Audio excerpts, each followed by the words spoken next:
Knowledge के YouTube पे आपका स्वागत है। आज हम जो टॉपिक कवर करेंगे वो है CCE।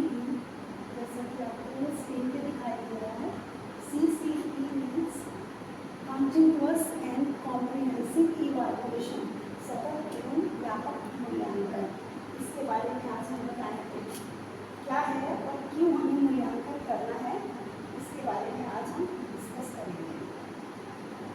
चलते हैं नेक्स्ट स्लाइड पे, जो कि टाइटल स्लाइड है, इसमें कि हम आराम से टाइटल देख पा रहे हैं, कॉन्टिन्यूअस एंड कॉम्प्रिहेंसिव इवैल्यूएशन, और इसका सब टाइटल आप जान सकते हैं, enhancing student development through holistic evaluation.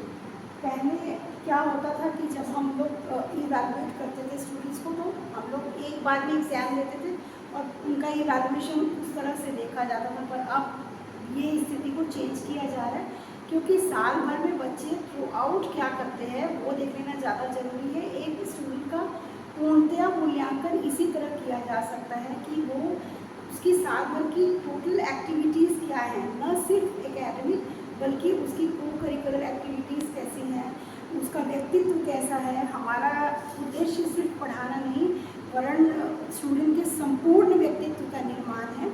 इसलिए हम उसकी संपूर्ण व्यक्तित्व को विकसित करने की ओर ध्यान देंगे, और इसके लिए उसको इवैल्यूएट भी उसी तरह करेंगे कि हम उसके संपूर्ण कार्यविधि को देखेंगे कि उसने क्या सीखा, और उसी के आधार पर उसका इवैल्यूएशन किया जाए। क्या पता वो एकेडमिक्स में उतना अच्छा ना हो, पर बाकी को करिकुलर एक्टिविटीज़ में अच्छा हो, तो उसके व्यक्तित्व के हर पहलू को देखते हुए उसको इवैल्यूएट किया जाना चाहिए। इस कॉन्सेप्ट को लेकर हम चलते हैं, और उसी के लिए हम बनाते हैं CCE, continuous and comprehensive evaluation.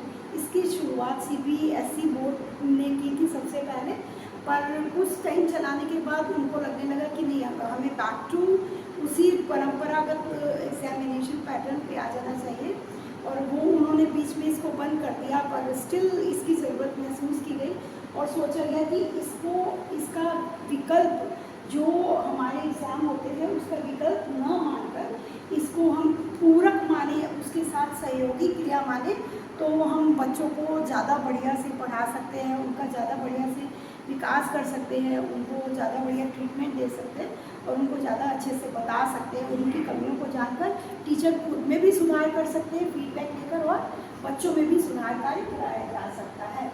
तो अब हम चलते हैं नेक्स्ट स्लाइड की ओर। स्लाइड 2 है, क्या है CCE। तो जैसा कि लिखा हुआ है, system of school based evaluation covers all aspect of student development. जैसे कि यहाँ पे बताया ही जा रहा है कि एक ऐसा सिस्टम है जो स्कूल बेस्ड बच्चों का इवैल्यूएशन करता है, और उसमें वो सारे एस्पेक्ट को कवर करता है स्टूडेंट की डेवलपमेंट के। क्या उसका व्यक्तित्व का विकास हो रहा है, क्या उसका एकेडमिक के साथ साथ को करिकुलर एक्टिविटीज़, मॉरल वैल्यूज़, और क्या सोसाइटी के प्रति जो उसकी जिम्मेदारी है, क्या उसको सब बताई जा रही है, सब चीज़ वो कवर कर पा रहा है या नहीं, ये देख लेना ज़रूरी है। क्योंकि व्यक्तित्व का संपूर्ण विकास जरूरी है, न सिर्फ पढ़ाई कर लेना आवश्यक है, बल्कि एक स्टूडेंट को उसके सभी पहलुओं को विकसित करना ही हमारा टोटल उद्देश्य होता है। उसी उद्देश्य को ध्यान में रख के CCE का कॉन्सेप्ट लाया गया है। अब हम नेक्स्ट आते हैं अपने नेक्स्ट स्लाइड की ओर। तो थर्ड स्लाइड हम देखते हैं कि इसके ऑब्जेक्टिव्स क्या है। Reduce stress on students, ensure holistic development, identify learning progress and gaps, and promote regular and continuity in assessment. इसके ऑब्जेक्टिव्स यानी CC के उद्देश्य क्या है, हमारे ये उद्देश्य है कि हम स्ट्रेस को, स्टूडेंट का जो स्ट्रेस हो जाता है, एक ही बार अगर हम वर्ष में एक ही बार उनका एग्ज़ाम लेंगे तो बहुत सारा कोर्स कवर करने का जो उनके स्ट्रेस होता है उसको रिड्यूस किया जा सकता है इसके द्वारा, और इनकी पूरी डेवलपमेंट को इंश्योर किया जा सकता है। इसके अलावा इनकी लर्निंग प्रोग्रेस क्या चल रही है, कैसी चल रही है, वो जब हम उनका फॉर्मेटिव असेसमेंट करते हैं तो उसके थ्रू हम देख पाते हैं कि उनकी लर्निंग प्रोग्रेस क्या है। और अगर उसमें कहीं गैप हैं तो वो भी हम डायग्नोस्टिक असेसमेंट के द्वारा फिल करते जाते हैं, मतलब उनको क्या ज़रूरत है, कहाँ वो कमज़ोर पड़ रहे हैं बच्चे। अगर हम जान पाते, आप सपोज़ कीजिए, हम इसको एक उदाहरण से समझ सकते हैं। अगर कोई बच्चा बहुत सारी चीज़ें, बहुत सारी मेथड चेंज करने के बाद भी मैथ्स का कॉन्सेप्ट नहीं समझ पा रहा है, तो हम तुरंत उसकी डायग्नोस्टिक असेसमेंट करते हैं, देखना चाहते हैं कि उसको कहाँ एक्चुअली परेशानी आ रही है और हम उसका क्या निदान कर सकते हैं। इस तरह हम उनकी लर्निंग प्रोग्रेस को बच्चों की देख पाते हैं। कहाँ वो अटक रहे हैं और उनका जो गैप आ रहा है वो फिल करने के लिए हम क्या कर सकते हैं, तो वो देखने के लिए CCE बहुत ज़रूरी है। और फिर उनकी रेगुलरिटी को प्रमोट करना भी ज़रूरी होता है, क्योंकि बीच बीच में हम लगातार उनके टेस्ट लेते हैं, उन्हें प्रोजेक्ट बनाने के लिए देते हैं, जिसके कारण उनकी रेगुलरिटी बनी रहती है और उनकी जो असेसमेंट की कंटिन्यूटी है वो बनी रहती है, जिससे हम उनको असेस कर पाते हैं कि उन्होंने अभी तक क्या सीखा और क्या नहीं सीखा। अब चलते हैं हम अपनी नेक्स्ट स्लाइड की ओर। तो हम देखते हैं कि इसके फीचर्स हैं formative and summative assessment. Formative assessment जैसा कि हम जानते हैं ये संरचनात्मक एक असेसमेंट है, और समेटिव माने हो गया पूरा योगात्मक, जो हम शिक्षण पूरा खत्म करने के बाद में लेते हैं। और इसके बीच में भी असेसमेंट होते हैं, जिसमें एक है जैसे कि बहुत तरह के असेसमेंट है, जिसमें हम एक बोल सकते हैं कि प्लेसमेंट, एक प्लेसमेंट असेसमेंट भी होता है जिनको हम दे सकते हैं। प्लेसमेंट असेसमेंट होता है। प्लेसमेंट असेसमेंट का मतलब होता है स्थानन मूल्यांकन, यानी जब बच्चा कक्षा में प्रवेश करता है तो क्या वो उस कक्षा में पढ़ने योग्य है या नहीं, ये देखने के लिए हम एक तरह का और असेसमेंट करते हैं, जिसको बोलते हैं प्लेसमेंट असेसमेंट। जब उसका एडमिशन हो जाता है तब हम स्टार्टिंग में जो असेसमेंट करते हैं, यानी उनको जो पढ़ाते हैं तो उनकी लर्निंग क्या हुई, कितनी हुई, ये जानने के लिए जो असेसमेंट किया जाता है उसको बोलते हैं फॉर्मेटिव असेसमेंट। फॉर्मेटिव असेसमेंट मतलब बच्चों ने स्टार्टिंग में क्या सीखा, क्लासरूम में क्या सीखा, इसके लिए क्विजेज हैं, बच्चों के छोटे मोटे ऑरल टेस्ट है, ये सब लेकर हम जान पाते हैं कि उन्होंने अभी तक क्या सीखा, उनका अधिगम अभी तक कितना हुआ। और समेटिव असेसमेंट जैसे कि हम देख पाते हैं, समेटिव असेसमेंट होता है, ये होता है जब पूरे वर्ष बच्चे का शिक्षण हो जाता है तो लास्ट में भी मूल्यांकन करके उनको ग्रेड देने के लिए कि उन्होंने शिक्षण के अंत में उनका योगात्मक मूल्यांकन करते कि उन्होंने पूरे वर्ष जो पढ़ाई की उसका अंत में उन्होंने क्या सीखा, पूरा कोर्स कवर कितना हुआ और उन्हें कितना कोर्स समझ में आया। बट उसके पहले जो असेसमेंट होंगे वो प्लेसमेंट, जो उनको क्लास में एडमिशन या उस क्लास में आते समय देना होता है। एंड देन फॉर्मेटिव असेसमेंट हम लोग करते हैं, जो कि उन्होंने क्या ड्यूरिंग द क्लास सीखा। देन हम फिर डायग्नोस्टिक भी एक है, इसमें डायग्नोस्टिक असेसमेंट भी एक होता है, जैसे कि हम लोग जानना चाहते हैं कि बच्चे को कहाँ पे प्रॉब्लम आ रही है, उसको डायग्नोस्टिक असेसमेंट में रखेंगे और लास्ट में फिर समेटिव असेसमेंट है। और कंटिन्यूअस असेसमेंट की फीचर्स इसके क्या है, continuous assessment through out the academic year. तो इस तरह हम देखते हैं कि लगातार ये वर्ष भर ये सारे असेसमेंट चलते हैं, पहले प्लेसमेंट, फिर formative assessment, then diagnostic assessment and then last में समेटिव। तो ये सारे continuous assessment through the academic year चलते हैं। और फिर comprehensive evaluation of scholastic and post scholastic areas, मतलब हम व्यापक मूल्यांकन बच्चे का करते हैं, को करिकुलर एक्टिविटीज़ और करिकुलर एक्टिविटीज़, मतलब सब्जेक्ट वाइज तो उनको जो सीखना है वो सीखना ही है। इसके अलावा उनका को करिकुलर एक्टिविटीज़ में क्या योगदान है, हो सकता है कोई बच्चा पढ़ाई में बहुत अच्छा नहीं प्रदर्शन कर पा रहा है पर उसकी योग्यताएं अन्य क्षेत्रों में बहुत ज़्यादा है, वो बहुत अच्छा हो सकता है, वो गाना गा सकता है, हो सकता है वो स्पोर्ट्स में बहुत अच्छा है।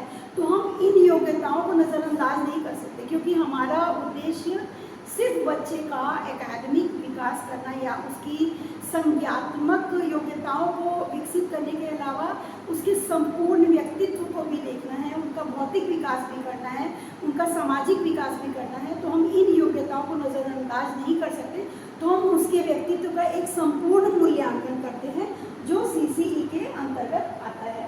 अब हम चलते हैं अपनी नेक्स्ट स्लाइड की ओर। तो हम अब देखते हैं कि हमारी नेक्स्ट स्लाइड में आता है, इसको क्लीन कर देंगे, then we go to next slide. हाँ, अब इसमें हम जानेंगे कि फॉर्मेटिव असेसमेंट क्या होता है। फॉर्मेटिव असेसमेंट के बारे में conducted during the learning process, जब बच्चों को हम क्लास में पढ़ा रहे होते हैं तो उस समय जो हम लर्निंग प्रोसेस की ड्यूरिंग में जो कंडक्ट करते हैं असेसमेंट, उसको बोलेंगे फॉर्मेटिव असेसमेंट या संरचनात्मक मूल्यांकन। Includes quizzes, assignments, projects and oral test. यहाँ पे बताया जा रहा है कि जो क्विजेस देते हैं या हम उनको जो असाइनमेंट देते हैं या उनको जो प्रोजेक्ट वर्क देते हैं या जो उनका ओरल टेस्ट देते हैं, ये सब क्या जानने के लिए है कि उन्होंने क्या क्या सीखा, उनका अधिगम कितना हुआ, उन्होंने कितनी उनको समझ में बात आई। प्रोवाइडिंग फीडबैक फॉर इम्प्रूवमेंट, और फिर इसका एम होता है कि हम उनसे फीडबैक भी लें, और ये फीडबैक दोनों की इम्प्रूवमेंट के लिए होता है, टीचर के लिए भी और स्टूडेंट की इम्प्रूवमेंट के लिए भी। हो सकता है टीचर को कहीं लगे कि उसको इम्प्रूवमेंट की ज़रूरत है, वो खुद में इम्प्रूव करे, और कहाँ स्टूडेंट को दिक्कत आ रही है तो उनका भी इम्प्रूवमेंट हम कर सकते हैं थ्रू द फीडबैक। फीडबैक से हमें बहुत बातें पता चलती हैं। तो फॉर्मेटिव असेसमेंट एक तरह से बच्चों का फीडबैक लेना और उनको ये सब बताना, और उसके दौरान फिर फीडबैक लेना है कि हम समझ पाएँ कि कहाँ क्या कमी रहेगी, और क्लास को और बेहतर तरीके से हम कैसे क्लास में बच्चों को पढ़ा सकते हैं और बेहतर तरीके से उनको कैसे समझा सकते हैं ताकि उनका जो अधिगम है वो और अच्छी तरह किया जा सके। अब हम आते हैं समेटिव असेसमेंट क्या है। तो वो जैसा कि मैंने पहले बताया कि वो एंड ऑफ द टर्म पे कंडक्ट किया जाता है योगात्मक मूल्यांकन, और ये एक तरह से रिटन एग्जाम्स होते हैं जो टीचर मेड टेस्ट होते हैं। टीचर उनके लिए एक एग्जाम्स रिटन एग्जाम या टेस्ट तैयार करते हैं जो बच्चों को देना होता है, जो उनकी योगात्मक मूल्यांकन में हेल्प करता है, और at the end of the term उनका टोटल लर्निंग क्या हुआ उसके बारे में जानने के लिए हम समेटिव असेसमेंट करते हैं, और इसके द्वारा इवैल्यूएट करते हैं स्टूडेंट की लर्निंग आफ्टर इंस्ट्रक्शंस। जो हमने इतने दिनों में निर्देश दिया, जो उनको ड्यूरिंग द टर्म हमने उनको पढ़ाया, उसके द्वारा बच्चों की लर्निंग कितनी हुई, उन्होंने क्या सीखा, इसको इवैल्यूएट करते हैं। तो उसको बोलते हैं समेटिव असेसमेंट।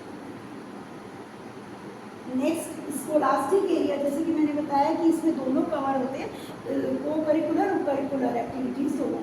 तो स्कोलास्टिक एरिया में हम करिकुलर एक्टिविटीज़ को देखते हैं जिसमें एकेडमिक सब्जेक्ट कवर करते हैं बच्चों के, और उसके दौरान हम लोग periodic test, assignment and practicals भी लेते हैं ताकि बच्चों का जो भी एकेडमिक है, जो उनके सब्जेक्ट है, उस पर उनकी कितनी पकड़ बनी, तो उसके लिए उनको प्रोजेक्ट भी बनाने को दिया जाता है और उनका टेस्ट भी लिया जाता है, ताकि इस दौरान हम समझ पाए कि बच्चे को कहीं अगर कमी रह गई है या उसको नहीं समझ में आ रहा है तो हम उसको जानकर उनकी कमियों को दूर कर सके, उनको हेल्प कर सके।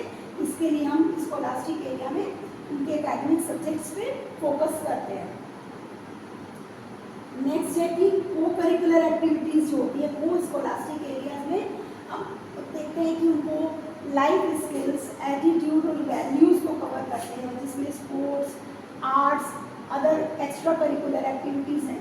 बच्चे स्पोर्ट्स में कैसे हैं ये भी मैटर करता है। हो सकता है किसी बच्चे की आर्ट बहुत अच्छी हो, वो एकेडमिक्स में अच्छा नहीं है, पर ये भी बातें उसके व्यक्तित्व का निर्माण करती हैं, और इसके लिए हम उन्हें कम नहीं, दूसरे बच्चों से कम नहीं आंक सकते। तो टीचर्स को भी इस बात का ध्यान रखना चाहिए कि हर बच्चे में अपनी अपनी क्षमताएँ होती हैं। कोई बच्चा किसी क्षेत्र में अच्छा है तो कोई किसी क्षेत्र में अच्छा होता है, तो हम इन सब बातों में भी उनको इवैल्यूएट करते हैं, इसमें भी मूल्यांकन करते हैं और इसके अकॉर्डिंग उनका संपूर्ण व्यक्तित्व का मूल्यांकन करते हैं। अब चलते हैं हम अपनी नेक्स्ट स्लाइड की ओर। तो नेक्स्ट स्लाइड बता रही है कि सीसीई क्यों होना चाहिए, क्यों लागू किया जाना चाहिए, इसके हम बेनिफिट्स जानेंगे। तो ये रिड्यूस करता है एग्जाम की स्ट्रेस को, तो ये इस तरह रिड्यूस करता है क्योंकि अगर एक ही बार एग्जाम होगा तो बच्चों को बहुत स्ट्रेस होता है कि साल भर जो पढ़ा वो एक ही बार आप कवर करें। पर अगर हम सीसीई के तहत अगर बच्चों का फॉर्मेटिव असेसमेंट ले चुके हैं तो बहुत सारी तैयारी तो उनकी उसी समय हो जाती है कि उन्होंने फॉर्मेटिव असेसमेंट करा। फॉर्मेटिव असेसमेंट के ड्यूरिंग हमने उनसे जो ओरल टेस्ट लिया, जो उनको असाइनमेंट दिए, जो उनको प्रोजेक्ट दिए, तो बहुत सारी तैयारी, बहुत सारा कोर्स उनका ऐसे ही कवर हो गया। तो इस तरह उनको फिर एग्ज़ाम के समय एक्स्ट्रा स्ट्रेस नहीं होता कि वो अपना एग्ज़ाम का स्ट्रेस, इसीलिए उनका रिड्यूस होता है क्योंकि एग्ज़ाम के लिए बहुत टेंशन उनको नहीं लेना पड़ता। Then encourages active learning and creativity. CC का बहुत अच्छा पार्ट यही है कि ये एनकरेज करता है एक्टिव लर्निंग को और क्रिएटिविटी को, मतलब आप करके सीखिए क्योंकि आपके सभी पहलुओं का मूल्यांकन किया जा रहा है। न सिर्फ आपने पढ़ाई में जवाब दिया, सिर्फ उसके आधार पर आपका मूल्यांकन नहीं होगा। आपकी क्रिएटिविटी हो सकता है कि आप स्पीच देने में बहुत अच्छे हो, आप लोगों के सामने बहुत अच्छा कुछ और अपना आप आर्ट में बहुत अच्छे हो, लोगों के सामने बहुत अच्छी एक्टिंग कर पाते। तो बहुत सारी आपके व्यक्तित्व में बातें हैं जो ज़रूरी नहीं है कि पढ़ाई ही कर ले, तो पढ़ाई के अलावा भी बहुत सारी चीज़ें हैं जो आपके व्यक्तित्व को निखारती हैं और लोगों में एक स्थान बनाने को देती हैं। तो हम उनको भी इनकरेज करते हैं ये सीसी जो है वो एनकरेज करता है एक्टिव लर्निंग और क्रिएटिविटी को, और helps in identifying strength and weaknesses. फिर जो लगातार हम क्लासरूम में फॉर्मेटिव असेसमेंट करते हैं या जो डायग्नोस्टिक असेसमेंट करते हैं, वो क्या करता है, वो हमें आइडेंटिफाई करने में मदद करता है कि किस बच्चे की स्ट्रेंथ क्या है और वीकनेस क्या है। हो सकता है कोई किसी में बहुत अच्छा हो, किसी में वीक हो, तो वो दोनों चीज़ों को आइडेंटिफाई करने में हमें मदद करता है ताकि हम उसकी वीकनेसेस को दूर कर सकें और उसकी जो स्ट्रेंथ है उसको और ज़्यादा मोटिवेट करें ताकि वो और आगे बढ़ सके, उसमें और अच्छा कर सके। और फिर provides a more comprehensive understanding of student progress. और वो जो सीसी है कंटिन्यूस जो हम इवैल्यूएशन करते हैं उसका, वो एक कॉम्प्रिहेंसिव अंडरस्टैंडिंग भी देता है स्टूडेंट की प्रोग्रेस की, कि वो किस तरीके से प्रोग्रेस कर रहा है, क्या उसकी प्रोग्रेस वो स्लो मैनर में है या बहुत अच्छी तरह उसको बातें समझ में आ रही हैं। इस सब का व्यापक मूल्यांकन हम सीसी के तहत कर पाते हैं आसानी से। तो चलते हैं हम नेक्स्ट स्लाइड की ओर। आप देखते हैं कि इतना कुछ अच्छा है, पर फिर भी कई चैलेंजेस है सीसीई में, जैसे कि इसमें इसको कंसिस्टेंसी बहुत ज़रूरी है। हम जब इसका इम्प्लीमेंटेशन करें तो अगर वो कंसिस्टेंसी नहीं रहती, एक बार एक क्लासरूम में हुआ देन नेक्स्ट में नहीं हुआ, अभी फर्स्ट टर्म में हुआ तो सेकेंड टर्म में नहीं हुआ, तो उसका बेनिफिट फिर उतना नहीं रह जाता। तो और एक और दूसरी बात ये होती है कि इसके लिए टीचर्स को प्रॉपर ट्रेनिंग दिया जाना चाहिए और अवेयरनेस होनी चाहिए, क्योंकि टीचर का रोल इसमें बहुत महत्वपूर्ण है। वो बच्चों को कैसे डील करते हैं क्लासरूम में, हो सकता है कोई बच्चा पीछे हो, पर कभी भी पुअर परफॉर्मर या इस टाइप के विशेषण किसी बच्चे को टीचर को नहीं देने चाहिए, बल्कि उसका कमेंट हमेशा सपोर्टिव होना चाहिए कि आप ऐसा कर सकते हो, या इसके लिए टीचर्स को भी ट्रेनिंग दिया जाना चाहिए और उसमें भी अवेयरनेस होनी चाहिए। और एक तीसरी बात सीसी को लागू करने में एक होती है टाइम मैनेजमेंट, क्योंकि कई लोग इसमें कहते हैं कि सीसी इसमें लोग इसको क्रिटिसाइज भी करते हैं कि इसमें टाइम बहुत हैम्पर हो जाता है प्रोजेक्ट बनाने में, और इसका दूसरा एक्टिविटीज़ की तरफ ज़्यादा ध्यान रहता है सीसी का, पढ़ाने की तरफ कम ध्यान रहता है। लेकिन उद्देश्य सीसी का ये नहीं है कि हम टाइम को बेकार करें, इसका उद्देश्य ये है कि बच्चों में प्रत्ययों की समझ यानी कॉन्सेप्ट उनका क्लियर होना चाहिए, प्रत्ययों की समझ उनको अच्छी तरह आनी चाहिए। इसलिए हम सीसी को लाते हैं अपने साथ, इसलिए हम चाहते हैं कि क्लास में सीसी को लागू किया जाए। और फिर subjectivity in assessment, subjectivity in assessment मतलब जब हम उनका मूल्यांकन करते हैं तो वो व्यक्तिपरक होना चाहिए। ऑब्जेक्टिव और सब्जेक्टिव में थोड़ा सा फर्क है। ऑब्जेक्टिव होता है कि आपने जो आंसर करा वो उसको मार्क्स देने में बड़ी आसानी होती है अगर वो ऑब्जेक्टिव है, क्योंकि उसका एक ही आंसर हुआ। पर सब्जेक्टिव में वो आपकी क्षमताओं की परख होती है। सब्जेक्टिव जब आप कोई चीज़ का आंसर करते हो तो उसमें आपकी क्षमता की परख होती है। कोई बच्चा बहुत अच्छे से उसको एक्सप्लेन कर पाता है, कोई बच्चा कम अच्छे से एक्सप्लेन कर पाता है, तो ये अपनी अपनी क्षमता है, उसको भी आंकना ज़रूरी है। ठीक है, वो ऑब्जेक्टिव में आंसर क्लियर होते हैं, बट सब्जेक्टिव भी असेसमेंट उतना ही ज़रूरी है। तो ये सीसी हमें मौका देता है जो सब्जेक्टिविटी असेसमेंट, ये भी हम कर पाते हैं। Next, role of teachers and parents. तो इसमें पर्टिकुलर रोल के बारे में भी इसमें होता है कि सीसी में, क्योंकि टीचर्स और पेरेंट्स दोनों का रोल बहुत महत्वपूर्ण है। टीचर्स के लिए ज़रूरी है कि वो कंटिन्यूस ऑब्जर्वेशन एंड फीडबैक, जैसे कि इसमें लिखा हुआ है कंटिन्यूस ऑब्जर्वेशन एंड फीडबैक, तो उनकी ड्यूटी है कि वो ऑब्जर्व करें क्लास के हर स्टूडेंट को और अकॉर्डिंगली फीडबैक दें, और उनको एक अलग अलग assessment tools, diverse designing diverse assessment tool, अलग अलग तरह के टूल्स असेसमेंट के लिए रखने चाहिए, कभी क्विजेस, कभी किसी और तरीके से, ताकि बच्चों का इंटरेस्ट भी बना रहे और उनको असेस करने में भी आसानी। और पेरेंट्स को भी चाहिए कि वो सपोर्ट करें और बच्चों को मोटिवेट करें। जो उनको प्रोजेक्ट वर्क मिलता है, पेरेंट्स को उसको ये कहने के बजाय कि बेकार में लाद दिया जाता है आप पे, और ऐसा नहीं, उनको सपोर्ट करना चाहिए, क्योंकि ये स्टूडेंट्स की समझ को बढ़ाता है, उनकी और कॉन्सेप्ट को, ये जितने भी प्रोजेक्ट वर्क दिए जाते हैं वो बच्चों की समझ को और बेहतर बनाने के लिए, उनकी समझ को क्लियर करने के लिए, उनके कॉन्सेप्ट को क्लियर करने के लिए दिए जाते हैं। तो पेरेंट्स से ये आशा की जाती है कि वो बच्चों को सपोर्ट करेंगे, मोटिवेट करेंगे और उनको प्रोजेक्ट बनाने में हेल्प करेंगे, और फिर उनका रेगुलर इंटरेक्शन भी होना चाहिए टीचर से, ताकि अगर उनको कहीं पे कुछ दिक्कत आ रही है या उनके बच्चे को कुछ दिक्कत आ रही है तो वो गार्जियन से कांटेक्ट करें, उनके पेरेंट्स से कांटेक्ट करें, उनके टीचर से कांटेक्ट करें, ताकि वो उनको बता सके कि कहाँ पे हमारे बच्चे को दिक्कत है। इस तरह टीचर भी पेरेंट्स से जान सकते हैं, और दोनों एक दूसरे से अगर बात करते रहे तो स्टूडेंट के लिए और भी राह आसान होगी, वो और अच्छी तरह प्रत्ययों को समझ पाएंगे। Next slide. Now we have come to conclusion. अब हम लोग कंक्लूजन पे आ गए हैं, तो हम लोग देखते हैं कि सीसी जो है वो एक balanced, stress free and holistic educational environment को सपोर्ट करता है, जिसको हमारे एजुकेटर्स का कोलैबोरेशन चाहिए, स्टूडेंट्स और पेरेंट्स का कोलैबोरेशन चाहिए। यही ज़रूरी भी है, क्योंकि अगर सब मिलके कोऑपरेट नहीं करेंगे, स्टूडेंट कोऑपरेट नहीं करते या टीचर्स या एजुकेटर्स इसको कोऑपरेट नहीं करते, तो हम सीसीई को कभी भी उतार नहीं सकते अपने क्लासरूम में, ये डिफ़िकल्ट होगा। पर हम सीसी को इसीलिए लेकर आए हैं क्लासरूम में, और हम हर स्कूल में इसको इसीलिए पढ़ाया जाता है, इसीलिए इवैल्यूएशन का ये तरीका कर दिया गया, ताकि हम बच्चे का एक पक्षीय मूल्यांकन ना करें, सिर्फ पढ़ाई के आधार पर मूल्यांकन ना करें, बल्कि उसके सर्वांगीण विकास की ओर ध्यान दें, उसका व्यक्तित्व के सभी पहलुओं को देखते हुए उसका मूल्यांकन करें।